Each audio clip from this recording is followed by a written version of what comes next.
In this video, I'm going to break down exactly how you can invest small amounts of money in today's overvalued market. No jargon, no complex strategies, just simple practical advice on building a diversified portfolio. I'll show you the best stocks and funds for your portfolio, show you the power of compounding, and explain why time in the market beats trying to predict the perfect moment to invest. In the end, I'll show you how a small $25 a week investment can grow to be worth close to $500,000, paying over $40,000 in annual dividends. So why exactly is everyone saying the stock market in 2024 is being overvalued? Let's break it down. First off, we've seen corporate earnings rise, but stock prices have risen at a much faster pace. That's a red flag. When stock prices outpace earnings, we end up with a higher price-to-earnings ratio, which is a common way to measure how expensive a stock is. Right now, we're seeing historically high PE ratios across many industries. Another factor is inflation. The price of goods and services are going up, and this affects companies' costs, which can eat into their profits. But despite these challenges, stock prices keep going up, creating a disconnect between a company's real value and its stock price. Here's a quick example. If a company's earnings have only gone up 5% in the last year, but its stock price has jumped 20%, that's a sign things are getting overheated. On top of that, we have speculation driving up prices. When people start pouring money into the market because they're afraid of missing out, it drives stock prices even higher without any real change in the underlying business. This is the kind of environment that makes the market feel like a bubble. But remember, Warren Buffett doesn't care much about timing the market or trying to avoid bubbles. Instead, he focuses on the long-term value of companies. Even when the market is overvalued, he's still able to find opportunities because he looks at the bigger picture. It's all about finding solid companies that will still be thriving 10 or 20 years from now. So, does this mean you should dive in and start buying anything that's going up? Absolutely not. But it does mean that there are ways to navigate an overvalued market without losing sleep. Now, Warren Buffett has always said that time in the market beats timing the market. And in 2024, this mindset is more important than ever. Trying to predict when the market will crash or soar is a game most people lose. Instead, Buffett focuses on buying great companies and holding them for years, sometimes decades, because that's where the real returns come from. So what's the logic behind this? It's all about compounding. The longer you hold a good investment, the more time you give it to grow and multiply. Think of it like planting a tree. At first it grows slowly, but over time, the growth becomes exponential. The same goes for your investments. Buffett knows that if you buy into solid businesses and give them enough time, the magic of compounding will do its work. Here's an example from Buffett's own portfolio, Coca-Cola. Buffett bought into Coke back in 1988, and even though the stock price has had its ups and downs over the years, he's held onto it because he believes in the company's long-term growth. Fast forward to today, and his initial investment has multiplied many times over, closing in around $23 billion, thanks to dividends and stock price appreciation. This is the power of long-term investing. But this isn't just about picking any stock and hoping for the best. Buffett emphasizes buying quality companies with a strong competitive advantage, what he calls an economic moat. These are companies that have something special, whether it's a strong brand, a unique product, or a loyal customer base that keeps competitors at bay. This means that even in the overvalued markets, there's always solid companies worth owning in the long run. So, when everyone else is panicking or trying to time the market, Buffett stays focused on the big picture. He doesn't worry about short-term market noise. Instead, he buys companies he believes in and holds them. That's the key takeaway here. The stock market may be unpredictable in the short run, but over time, good investments pay off. The next question should be, can I or how to start with small investment amounts? Let's say about $25 to $50 a week. Can it really make a difference? It might not seem like much at first glance, but the real magic happens over time, thanks to the power of compounding. Here's how it works. When you invest small amounts consistently, you're not just relying on the initial money you put in. Instead, over time, the returns on your investments start generating returns of their own. This is where compounding comes in. It's like a snowball rolling downhill, getting bigger and bigger the further it goes.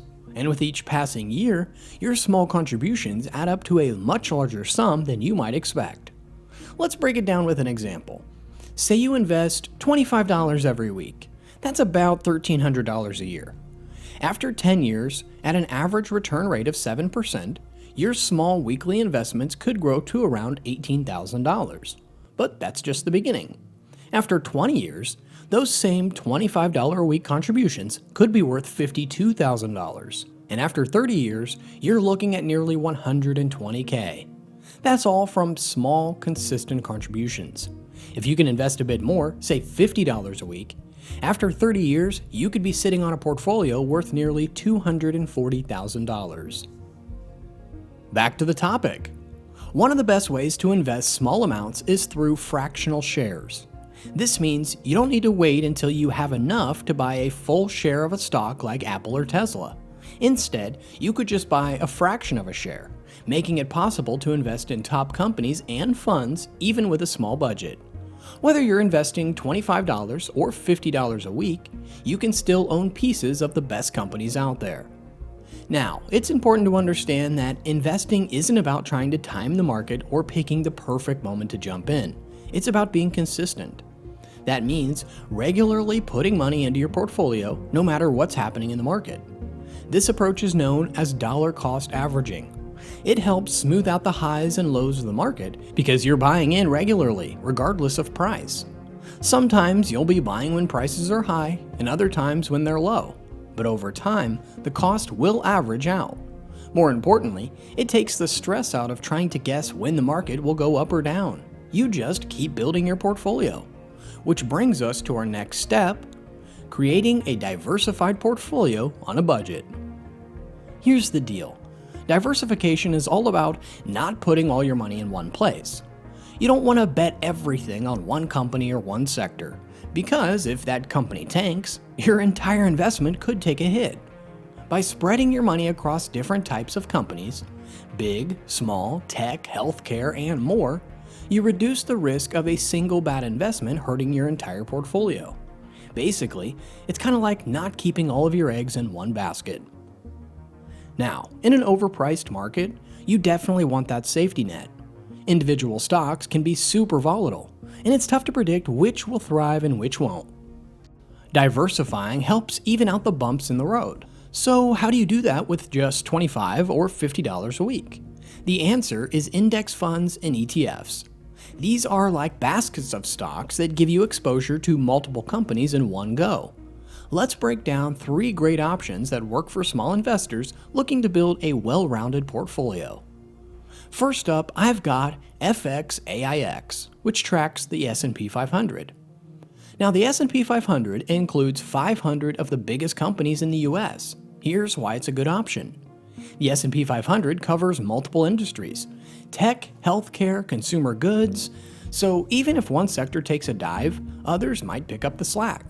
That gives you a balanced portfolio without having to do a ton of research or stock picking. Plus, big companies tend to be more stable, so you won't have to stress as much about wild market swings. Next up is NOBL, which focuses on companies that pay dividends. But NOBL doesn't just pick any dividend stocks. It zeroes in on dividend aristocrats, companies that have been paying and increasing their dividends for at least 25 years. Why is this important?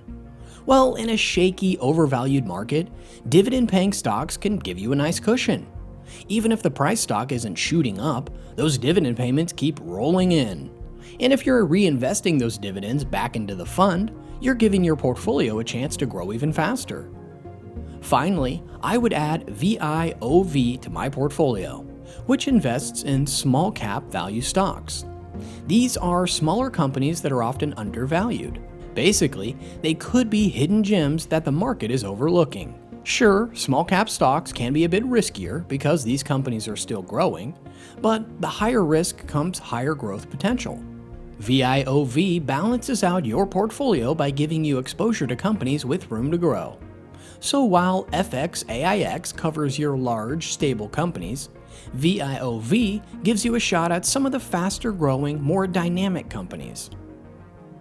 When you invest in FXAIX, NOBL, and VIOV, you're spreading your money across a wide range of companies: big, small, stable, and growth-oriented. This gives you a diversified portfolio without having to pick individual stocks. FXAIX gives you exposure to large, established companies. NOBL offers steady income from dividend payers, and VIOV gives you a growth boost with small-cap companies. Let's look into what $25 a week really gets you over the long run. If you're consistently investing $25 every week, about that $1,300 per year, without any initial lump sum to get you started, over time your portfolio will begin to grow, powered by dividends and market appreciation. Based on historical data, if you make a portfolio of the stocks we spoke about, your portfolio will have an average dividend yield of 1.85%, with dividends growing by 14.67% annually, and the share price appreciation by an average of 8.57% each year. Here are the furniture projections in the first year. Your portfolio would be worth about $1,300. This makes sense since it's just your contributions without much time for growth to kick in. But by the time you hit the 10-year mark, things start to get interesting. With consistent weekly contributions, your portfolio could grow to around $21,999. After 20 years, your numbers really start to take off. Your portfolio has the potential to reach around $99,000 valuation. Fast forward to 30 years, and the results are even more remarkable. At this point, your portfolio could be worth a staggering $488,000. Also, by that 30-year mark, the portfolio will pay you $42,000 in annual dividends, with monthly payouts of $3,518. In total, you could see an additional $449,443 in value added, with $235,804 coming from capital appreciation and another $213,639 from dividend reinvestment. Want to know how to turn a $10,000 investment into a multi-million-dollar portfolio with up-and-coming small-cap stocks? Check out the video on the screen to find out.